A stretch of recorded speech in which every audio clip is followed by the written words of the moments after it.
반갑습니다. 행정사 합동사무소 정평의 대표, 감정평가사 겸 행정사 박상현입니다. 지난번 업로드한 영상에서는 자녀지의 매수 청구가 인용될 요건에 대해서 살펴보았습니다. 이번 영상에서는 이어서 자녀지 매수 청구가 인용될 경우에 감정평가는 어떻게 이루어지는지와 그것과 함께 실제 어떤 경우에 자녀지 매수 청구가 인용되었는지 사례를 함께 살펴보는 시간을 가져보겠습니다. 자녀지 매수 청구에 관한 법률 규정은 토지보상법 제74조에 나와 있습니다. 토지보상법 74조에서는 1항에서 어떠한 경우 자녀지 매수 청구 대상이 되는지 규정함과 동시에 4항에서 감정평가와 관련해서 다른 일반적인 토지평가 관련 조항들을 준용한다 라고 밝히고 있습니다. 한편 감정평가 실무기준 자녀지 매수 청구 관련 조항에서는 매수 청구하는 자녀지는 일단의 토지 전체 가액에서 편입되는 토지 가액을 뺀 금액으로 평가하도록 되어 있습니다. 여기서 일단의 토지 전체 가액이란 기존에 수용되는 토지와 자녀지 부분 전체를 포함한 원래의 필지 전체의 보상평가액을 의미합니다. 따라서 자녀지 매수 청구가 인용됐을 경우 보상금은 수용되기 전 원래의 전체 필지 가격에서 수용된 토지의 보상금액을 뺀 금액이라는 의미입니다. 그런데 보상평가의 원칙상 일부 필지를 수용하더라도 보상하는 단가는 전체 필지가 수용된 것을 전제로 평가합니다. 예를 들어서 한 필지 전체가 도로에 닿았는데 수용은 도로에 닿은 부분이 아니라 안쪽만 이루어질 경우에 안쪽은 도로에 닿지 않았으니까 맹지로 보고 보상하는 게 아니라 필지 전체를 기준으로 볼 때 도로에 닿았으니까 도로에 닿은 것을 기준으로 책정한 보상금을 준다는 의미입니다. 따라서 기본적으로 필지 전체의 단가와 원래의 편입토지 단가가 같다는 결론이 나오고, 따라서 매수 청구가 인용되는 경우에 적용하는 보상 단가는 기존 편입 부분의 보상 단가와 같다는 결론에 도달합니다.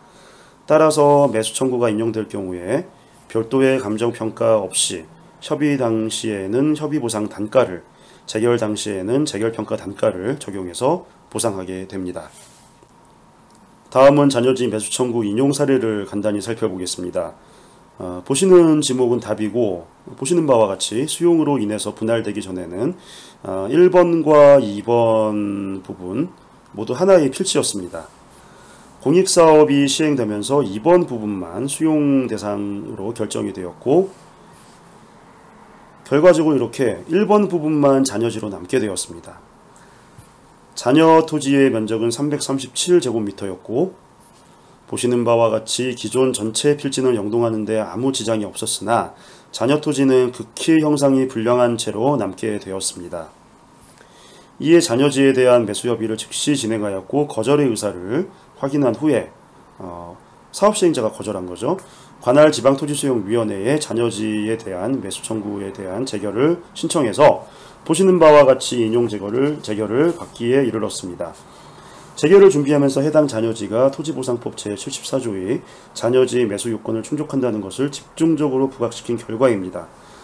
이 자녀지 매수 요건이 무엇인지에 대해서는 제가 별도로 업로드한 자녀지 매수 청구 인용의 판단 기준이라는 제목의 영상을 참고하시기 바랍니다. 자녀지 매수 청구가 될 때 적용하는 감정평가 금액과 실제 자녀지 매수 인용 사례를 간단히 살펴봤습니다. 어느 공익사업이나 사업대상지 경계 부분에서는 자녀지에 대한 논란이 필수적으로 발생합니다.